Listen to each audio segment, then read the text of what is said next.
नमस्कार, मैं हूं आपके साथ अनुष्का और आप देख रहे हैं एमपी फर्स्ट न्यूज। आइए बढ़ते हैं आज की खास खबर की ओर। उज्जैन श्री महाकालेश्वर मंदिर के सामने महाकाल चौराहे के पास होटल एवं शिवम रेस्टोरेंट के तल घर में बने किचन में लगी चिमनी में अचानक लगी आग, जिससे पूरी होटल के कमरों में धुआं हो गया।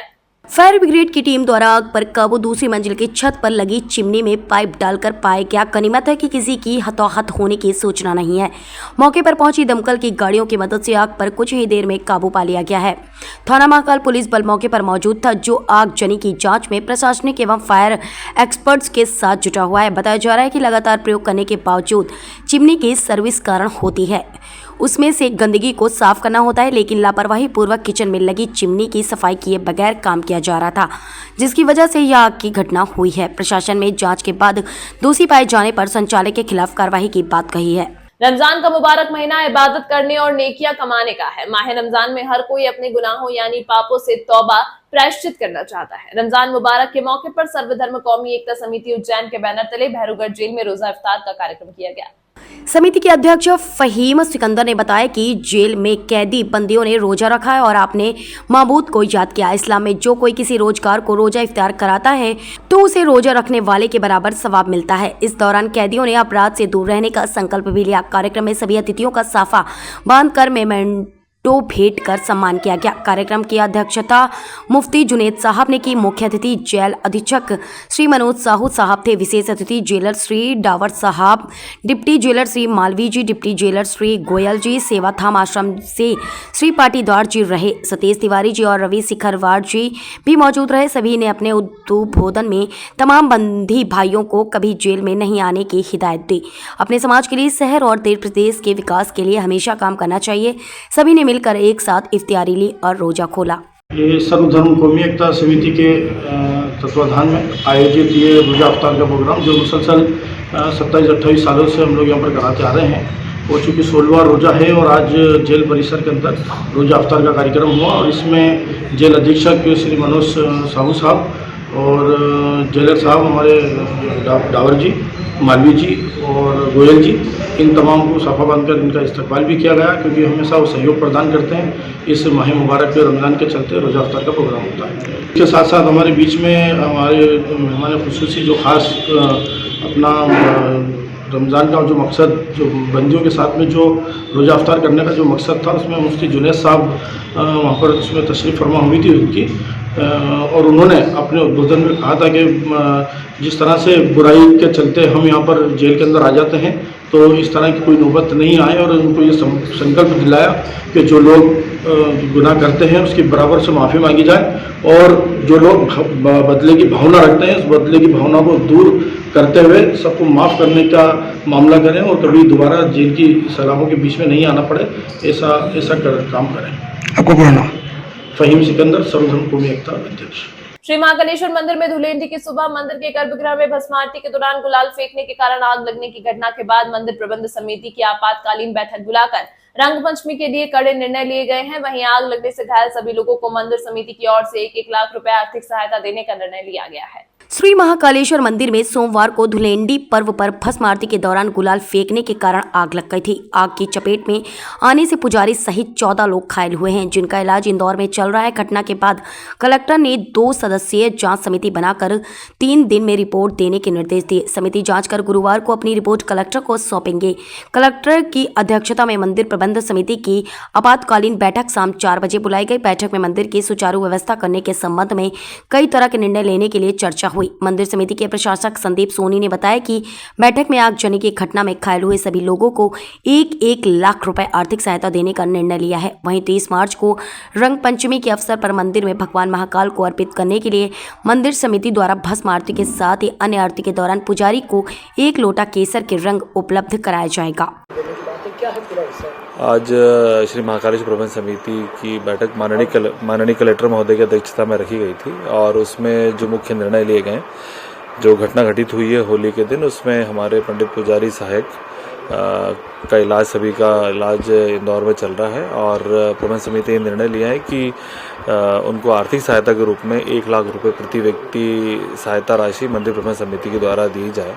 साथ ही दूसरा निर्णय लिया गया है कि अब आने वाले 3 दिनों बाद ही 30 तारीख को रंग पंचमी का उत्सव मनाया जाएगा और परंपराओं का निर्वहन करते हुए भी, और जितने भी हमारे श्रद्धालु भस्म आरती में आते हैं या भस्म आरती के अलावा भी जो दिन भर आते हैं, विभिन्न आरतियों में आते हैं, उसमें निर्णय लिया गया है कि स्पेशली भस्म आरती में जो बाबा महाकालेश्वर को कलर अर्पित होता है, जो केसर युक्त होता है, केसर का कलर होता है, उसको मंदिर प्रबंध समिति के द्वारा दिया जाएगा और सिर्फ 1 लोटा ही वो कलर रहेगा, मंदिर प्रबंध समिति के द्वारा दिया जाएगा। और जो पुजारी जी की भस्म आरती चल रही है उसके द्वारा उनको अर्पण किया जाएगा।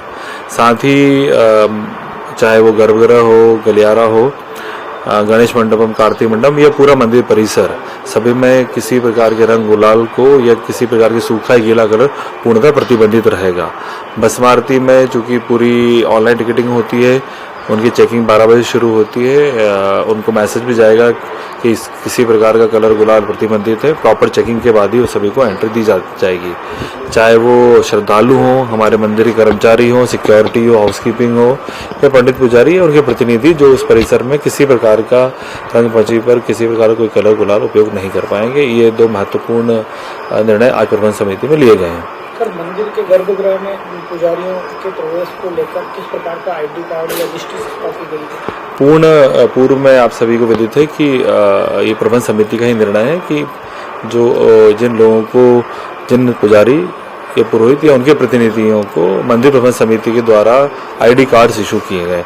ID कार्ड्स का मतलब ये होता है कि ये वो लोग हैं जो कि ऑथराइज्ड हैं, जिनकी नियुक्ति विभिन्न समयों पर मंदिर के द्वारा की गई है। गर्भगृह, नंदी हॉल, गलियारा, इसमें इन्हीं का ही प्रवेश अलाउड रहेगा और ये इसका पालन किया जाता रहा है। और इस घटना के पश्चात इसका पालन और 100% कराया जा रहा है। अब किसी भी प्रकार से अनऑथराइज व्यक्ति को इस पूरे एरिया में एंट्री नहीं दी जाएगी। साथ ही पहले से ही मोबाइल का प्रतिबंध मंदिर प्रबंध समिति के निर्णय लिया गया है। किसी प्रकार से कोई भी पुजारी, पुरोहित या उनके प्रतिनिधि जब गर्भगृह में जाते हैं तो पहले से ही निर्णय उसका 100% कंप्लायंस किया जा रहा है। गलियारा हो या फिर आपका नंदी हॉल हो या फिर जब आम दर्शनार्थी भी आते हैं उनके लिए, सभी के लिए हमने आप देखा हो कि काउंटर्स बने हुए हैं और QR कोड के माध्यम से उनके सभी के मोबाइल रखे जाते हैं। इन सभी नियमों का पालन बड़ी ही गंभीरता से और सोमवती अमावस्या और गुड़ी पड़वा के नहान के लिए प्रशासन ने खान नदी के गंदे पानी को खाली कर नर्मदा के पानी से शिप्रा नदी को भरना शुरू कर दिया है। स्थानीय प्रशासन और जल संसाधन विभाग ने त्रिवेणी घाट के पास मिट्टी का बांध बनाकर शिप्रा नदी में कान का प्रदूषित पानी मिलने से बुधवार को रोक दिया। साथ ही शिप्रा के आंचल में पाइपलाइन से नर्मदा का पानी भरना शुरू कर दिया। कलेक्टर नीरज कुमार सिंह के अनुसार अब सोमवती अमावस्या 8 अप्रैल और गुड़ी पड़वा 9 अप्रैल पर लोगों को स्नान के लिए शिप्रा में नर्मदा का स्वच्छ जल उपलब्ध होगा। मालूम हो कि देश के सबसे स्वच्छ शहर इंदौर का सीवेज युक्त पानी कान्ह नदी के रूप में उज्जैन आकर शिप्रा में मिलता है। ये मिलन रोकने को शासन प्रशासन ने बीते 2 दशक में कई योजनाएं बनाई, अरबों रुपए खर्च किए, मगर सुधार न हुआ। उल्टा सिंहस्थ 2016 के बाद से स्थितियां और बिगड़ती चली गईं। 8 अप्रैल को सोमवती अमावस्या, 9 अप्रैल गुड़ी पड़वा का पर्व स्नान है। गुड़ी पड़वा पर शिप्रा किनारे रामघाट और तत्या खाड़ा घाट पर शिव ज्योति अपरणम महोत्सव होना है। इस दिन यहाँ 5 लाख दीप प्रज्वलित किए जाएंगे। नगर पालिक निगम द्वारा वार्ड क्रमांक 54 अंतर्गत नागजिरी क्षेत्र आदर्श नगर में अदनान हुसैन के यहाँ कार्रवाई करते हुए घर के 3 कमरों से 10 कुंटल से अधिक पॉलिथीन जब्त करते हुए 10,000 की चालानी कार्रवाई की गई। कार्यवाही निगम आयुक्त श्री आशीष पाठक के निर्देशानुसार उपायुक्त श्री संजय गुप्ता के मार्गदर्शन में जोन क्रमांक 6 के स्वास्थ्य निरीक्षक श्री अजय दावरे, मेट श्री विजय बाली, श्री हेमंत गौसर एवं नगर निगम रिमूवल गैंग प्रभारी श्री योगेश गोडाले द्वारा की गई। उपायुक्त श्री संजय गुप्ता द्वारा जानकारी देते हुए बताया कि निगम आयुक्त श्री आशीष पाठक के मार्गदर्शन में नगर निगम द्वारा निरंतर अमानक स्तर की पॉलीथीन के विरुद्ध कार्रवाई की जा रही है। साथ ही ट्रांसपोर्ट पर भी सघन के रूप से जाँच करते हुए पॉलीथीन पाए जाने पर कार्रवाई की जा रही है। बुधवार को आदर्श नगर में अदनान हुसैन के यहाँ कार्रवाई करते हुए 10 क्विंटल से अधिक पॉलीथीन जब्त की गई एवं 10,000 का जुर्माना किया गया। साथ ही समस्त झोनों के विभिन्न क्षेत्रों में गंदगी पाए जाने, डस्टबिन नहीं रखने एवं अमानक स्तर की पॉलीथीन का उपयोग करने पर 42 लोगों पर 45,000 से अधिक की चालानी कार्रवाई की गई एवं 32 किलो 400 ग्राम पॉलीथीन जब्त की गई। अभी कार्रवाई जारी है, ये नहीं बता सकते कितना है, लगभग मैं समझता हूँ तब भी 1000 किलो तो होगी ये। और ये पूरी तरह प्रतिबंधित प्लास्टिक है जो भारत सरकार और मध्य प्रदेश सरकार के द्वारा बंद की जा चुकी है, पूरी अमानक स्तर की है और ये कार्रवाई निरंतर जारी होगी। सर, ट्रांसपोर्ट वाले पे भी कार्रवाई के लिए निर्देश दिए हैं तो अभी हम मालूमात कर रहे हैं कि ये कौन से ट्रांसपोर्ट से उसने मंगाई है, उस ट्रांसपोर्ट मालिक के खिलाफ भी कार्रवाई होगी। सर, देखने में आ रहा है बार बार निगम द्वारा कार्रवाई की जा रही है, फिर भी कुछ लोगों द्वारा पॉलीथीन रखी जा रही है, तो उन पर क्या कार्रवाई की जाएगी? निश्चित है कि अब जो है कार्रवाई इनके ऊपर जो है आगामी कार्रवाई वैधानिक कार्रवाई शुरू की जाएगी, क्योंकि लगातार कहने के बाद भी ये लोग नहीं मान रहे हैं, तो इनके ऊपर अब वैधानिक कार्रवाई और भारी पेनल्टी आरोपित की जाएगी। उज्जैन वाले दुखहर्ता त्रिकालदर्शी संत बाबा उमाकांत जी महाराज ने बताया कि करनी और कथनी में फर्क नहीं होना चाहिए, तो आपकी बातों का बहुत असर पड़ेगा। उन्होंने कहा, लोगों को समझाने, शाकाहारी नशा मुक्त बनाने का भी कुछ समय है, नहीं तो जिसका यह देश दुनिया है वह विकराल रूप लेगा, परिवर्तन करेगा, उसमें बहुत लोग दुनिया से चले जाएंगे। उन्होंने कहा, गलत खान पान, मांसाहार और चरित्रहीनता के लोगों ने फैशन बना दिया, जिससे इस समय भारतीय संस्कृति का गला घुट रहा है। धीरे धीरे समय और खराब आता जा रहा है, देशों के एक दूसरे से संबंध खराब होते चले जा रहे हैं। सोचो, जब तेज नशे में किसी देश के जिम्मेदार ने हथियार का बटन दबा दिया और 10-20 हजार किलोमीटर के दायरे में देश खत्म हो जाएंगे, विश्व युद्ध की संभावना बन जाएगी। उन्होंने कहा, ये तेज गर्मी, ओला पत्थर, पानी कुदरती कहर आने के संकेत है, जिसे वैज्ञानिक शोध करके अब बताने लगेंगे। खराब समय चारों तरफ से आ रहा है। श्री कृष्ण की शिक्षा स्थली सांदीपनी आश्रम पर भक्तों ने भगवान के साथ खेली होली। 5 दिन तक चले होली पर्व का आज हुआ समापन। पुजारी परिवार भी रंग में रंगे दिखाई दिए। भगवान श्री कृष्ण की दीक्षा स्थली सांदीपनी आश्रम में 5 दिवसीय होली उत्सव बड़ी धूमधाम से मनाया गया।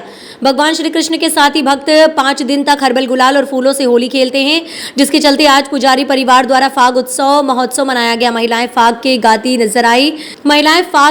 गाती नजर आई, तो वहीं भगवान को विशेष पकवानों का भोग लगाया गया। संदीपनी आश्रम के मुख्य प्रसारी पंडित रूपम व्यास ने बताया कि भगवान श्री कृष्ण की पाठशाला में दुलेंडी से रंग पंचमी तक 5 दिन होली उत्सव मनाने की परंपरा है। भगवान श्री कृष्ण को होली का पर्व सबसे खास और प्रिय पर्व है। भक्त भी यहाँ पर भगवान के साथ होली खेलते हैं, जिसका मुख्य आयोजन गुरुवार दोपहर 2 से शाम 5 बजे तक किया गया। बड़ी संख्या में श्रद्धालु कार्यक्रम में शामिल हुए। प्रतिदिन सुबह 7 बजे होने वाली आरती में भगवान को हर्बल गुलाल अर्पित किया गया और दिन भर मंदिर पर दर्शन करने वाले भगवान को गुलाल अर्पित कर रहे हैं।